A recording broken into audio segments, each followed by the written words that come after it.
안녕하세요, 여러분. 바쁘신 와중에도 귀한 시간 내주셔서 감사합니다. 오늘 저희가 함께 탐구할 주제는 바로 몰입 상태와 생산성 극대화입니다. 특히 스타트업 CEO 여러분께서 매일 직면하시는 수많은 도전 속에서 어떻게 하면 최상의 성과를 지속적으로 끌어낼 수 있을지에 대한 해답을 찾고자 합니다. 이 몰입의 상태, 즉 플로우라고도 불리는 이 경지에 도달하는 것이 생산성을 비약적으로 높이는 핵심 열쇠가 될 수 있습니다.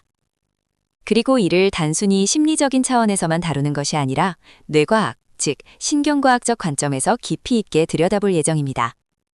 보시는 슬라이드 중앙에 빛나는 신경 경로가 있는 뇌 이미지처럼 우리의 뇌 속에서 어떤 신경 경로들이 활성화될 때 최고의 효율을 발휘할 수 있는지 함께 파헤쳐볼 시간입니다. 특히 앤드류 후버만 교수와 캐롤 드웨 교수의 중요한 통찰을 바탕으로 우리가 뇌를 어떻게 이해하고 활용할 수 있을지에 대해 이야기 나눠보겠습니다. 자, 그럼 이 흥미로운 여정을 지금부터 함께 시작해볼까요? 자, 그렇다면 이 놀라운 몰입의 상태, 우리 뇌에서는 정확히 어떤 일이 벌어지는 걸까요? 슬라이드에서 보시는 것처럼 몰입의 핵심은 바로 일시적 전두엽 기능 저하입니다. 우리 뇌의 전두엽 피질은 평소 판단이나 자기 비판을 담당하는데 몰입 상태에서는 이 활동이 일시적으로 줄어듭니다. 마치 불필요한 잡음이 사라지고 오직 눈앞의 과제에만 모든 에너지를 쏟을 수 있게 되는 거죠. 이때 뇌 속에서는 도파민과 노르에피네프린 같은 중요한 신경 전달 물질을 활발하게 분비됩니다. 도파민은 동기와 보상감을, 노르에피네프린은 각성과 집중력을 높여주어 우리가 놀라운 몰입과 함께 즐거움까지 느끼도록 돕습니다. 그리고 뇌파를 보면 일반적인 각성 상태의 베타파 대신 깊은 집중 상태를 나타내는 알파파나 세타파가 활성화되는 것을 확인할 수 있습니다. 이 모든 신경학적 변화가 복합적으로 작용하며 우리가 경험하는 최적의 몰입 상태를 만들어내는 겁니다. 자, 그렇다면 우리의 뇌가 그렇게 특별한 상태에 도달하도록 하려면 우리는 무엇을 해야 할까요? 바로 이 몰입의 문을 활짝 열어줄 4가지 핵심 조건들이 있습니다. 첫째, 명확한 목표입니다.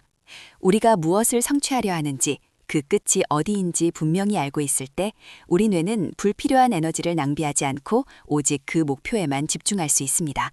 모호한 목표는 에너지를 분산시키죠. 둘째는 즉각적인 피드백입니다. 우리가 하는 행동에 대해 실시간으로 반응을 얻을 수 있어야 합니다. 내가 잘하고 있는지, 방향이 맞는지 즉시 알 수 있다면 우리는 스스로 조절하고 개선하며 계속해서 깊이 몰입해 들어갈 수 있습니다. 셋째는 적절한 도전 수준입니다. 너무 쉬우면 지루해지고 너무 어려우면 좌절하고 포기하기 쉽습니다. 우리의 기술 수준보다 살짝 높은 해볼 만한 도전이 주어졌을 때 우리는 흥미를 잃지 않고 최선을 다하게 됩니다. 이 균형점이 바로 몰입의 핵심입니다. 마지막으로 그리고 가장 중요한 것 중 하나는 방해 요소 제거입니다. 스마트폰 알림처럼 끊임없이 우리의 주의를 흐트리는 요소들을 없애야 합니다. 외부의 방해 없이 온전히 현재 과업에만 집중할 수 있는 환경을 조성하는 것이 필수적입니다. 이 4가지 조건이 서로 유기적으로 작용할 때 우리는 비로소 깊은 몰입 상태로 들어갈 수 있게 됩니다. 네, 앞서 몰입의 핵심 조건 중 하나로 방해 요소 제거를 꼽았는데요. 그렇다면 구체적으로 어떻게 몰입을 위한 최적의 환경을 디자인할 수 있을까요? 이 슬라이드를 통해 시각적으로 비교해 보겠습니다.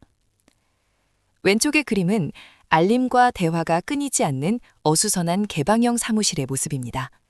이런 환경에서는 아무리 노력해도 몰입하기 어렵고 우리의 집중력은 쉽게 산만해지기 마련이죠. 반면 오른쪽은 완벽하게 몰입을 위해 설계된 딥워크 공간입니다. 깨끗한 책상, 소음 제거 헤드폰, 충분한 자연광, 그리고 방해 금지 표지판까지. 이 모든 요소들이 우리가 오롯이 하나의 과제에만 집중할 수 있도록 지원합니다. 결국 생산성을 극대화하는 몰입 경험을 위해서는 의지만큼이나 이처럼 몰입 친화적인 환경을 적극적으로 구축하려는 노력이 필수적입니다.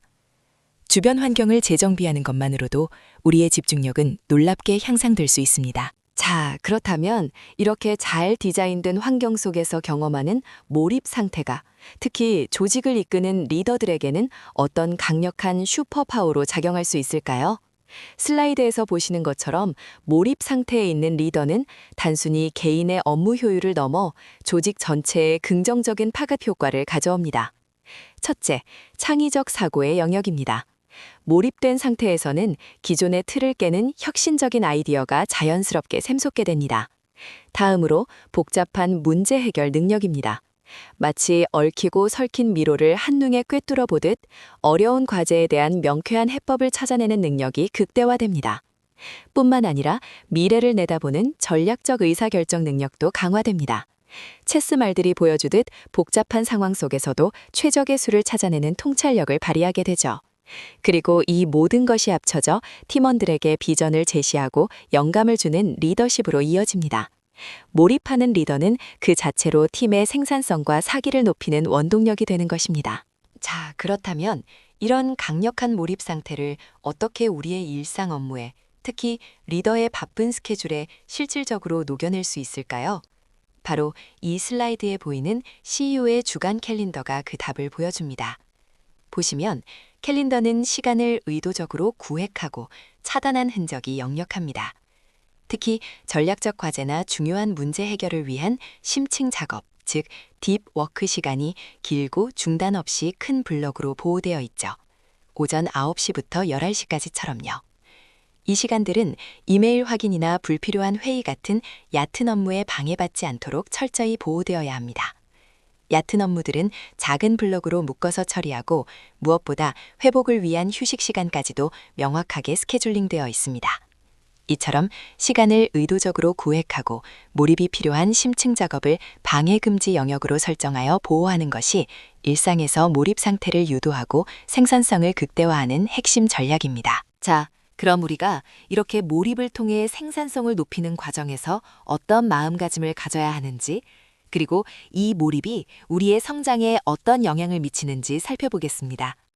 여기 보시는 것처럼 모든 것은 성장 마인드셋에서 시작됩니다. 자신의 능력은 고정된 것이 아니라 노력과 학습을 통해 얼마든지 발전할 수 있다는 믿음이죠. 이러한 성장 마인드셋을 가진 사람은 자연스럽게 새로운 도전 과제를 수용하게 됩니다. 어려운 일도 피하지 않고 배움의 기회로 삼는 것이죠. 그리고 이 도전 과제에 깊이 몰두하면서 바로 몰입 상태에 진입하게 됩니다. 과제 자체가 주는 즐거움과 함께 시간 가는 줄 모르고 집중하는 그 상태 말입니다. 몰입의 결과로 우리는 기술이 향상되고 과제를 성공적으로 완수하며 성공 경험을 쌓게 됩니다. 이러한 성공 경험은 다시금 나는 성장할 수 있다는 믿음, 즉 성장 마인드셋을 더욱 굳건히 해줍니다. 이렇게 몰입과 성장은 끊임없이 서로를 강화하는 선순환을 만들어내는 것이죠. 자, 이제 개인의 몰입을 넘어 좀 더 큰 단위로 시선을 옮겨볼까요? 이전 슬라이드에서 우리는 개인의 성장 마인드셋과 몰입의 선순환을 보았습니다. 하지만 현대사회에서는 팀으로 일하는 경우가 훨씬 많죠. 그렇다면 이 몰입의 개념을 팀에도 적용할 수 있을까요? 네, 바로 팀 몰입입니다. 화면의 그림처럼 팀원들이 각자의 아이디어를 공유하며 하나의 프로젝트를 향해 협력하고 있습니다. 개별적인 생각 풍선들이 하나의 큰 아이디어 그룹으로 합쳐지듯 팀 몰입은 각자의 전문성과 역량이 시너지를 내어 공동의 목표를 달성하는 상태를 말합니다.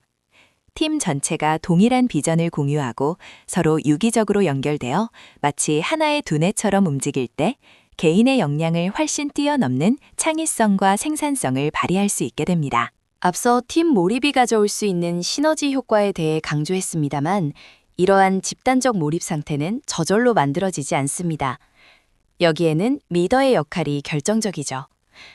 이 슬라이드에서 보시는 것처럼 리더는 크게 두 가지 역할을 수행합니다. 먼저 팀을 위한 방패가 되어 외부 방해 요소를 막아주어야 합니다. 불필요한 회의나 잦은 보고 같은 것들을 효과적으로 차단하여 팀원들이 핵심 업무에 온전히 몰입할 수 있는 환경을 조성하는 것이죠. 다음으로 리더는 명확한 방향을 제시하는 안내자입니다. 명확한 목표를 공유하고 그 목표를 향해 함께 나아갈 길을 밝혀주어야 합니다. 또한 실패를 두려워하지 않는 심리적 안정감과 업무 자율성을 부여하여 팀원들이 주인의식을 가지고 능동적으로 몰입하도록 이끌어야 합니다. 이러한 리더십이 뒷받침될 때 팀은 비로소 진정한 몰입 상태에 이를 수 있습니다. 자, 지금까지 개인의 몰입부터 팀 몰입을 이끄는 리더의 역할까지 몰입 상태를 통해 생산성을 극대화하는 다양한 방안들을 심도 깊게 탐구했습니다. 이제 마지막으로 오늘 나눈 핵심 내용들을 요약하고 여러분의 현실에 바로 적용할 수 있는 구체적인 실행 계획을 함께 고민해 보고자 합니다. 왼쪽의 핵심 요약을 보시면 우리는 뇌과학적 관점에서 개인의 몰입이 어떻게 일어나는지, 그리고 이러한 몰입 상태가 팀워크와 만나 시너지를 발휘하는 팀 몰입의 원리, 더 나아가 리더가 팀의 몰입 환경을 조성하는 데 필요한 핵심 역할까지 몰입의 여정을 따라왔습니다. 하지만 아는 것만으로는 부족하겠죠? 오른쪽 나의 실행 계획 템플릿을 봐주세요.